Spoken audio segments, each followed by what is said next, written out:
Kayo ba ay maraming reklamo sa trabaho? Pagod at tila wala ng gana dahil hindi na kayo masaya at dekada o ilang taon na ninyong pagtatrabaho. Mabibilib kayo sa isang 98 years old US citizen na lolo sa Chicago na nananatili pa rin full-time sa kanyang trabaho. Siya ay si Joe Greer na nagdiwang ng kanyang ika-78 taon nito lamang buwan ng Mayo at maituturing na isa sa pinakamatandang full-time employee sa kanilang bansa. Nagtatrabaho si Greer ng 7 araw sa loob ng isang linggo sa Victory na isang manufacturing company na nakabase sa Chicago bilang tagagawa ng hulma ng iba't ibang tropeyo at pampaparangal.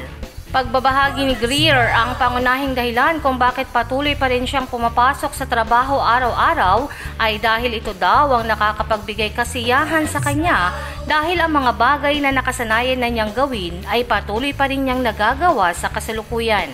Ang sekreto naman daw niya para sa mahabang buhay ay ang pagkontrol sa sariling pag-iisip kung paano titingnan at paano sosolusyonan ng mga kinakaharap niyang mga problema.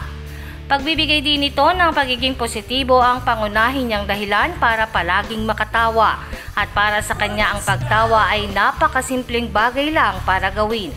Habang nananatiling nasa edad na 90s, ang layunin ni Greer ay ang patuloy na makatulong sa mga tao sa abot ng kanyang makakaya, hindi lamang sa industrial level kundi maging sa personal na buhay.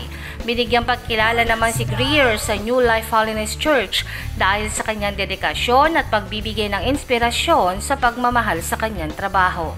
Nagsilbi din si Greer sa Armed Forces noong 1940s. Jovelyn Astrero para sa Balitang Unang Sigaw.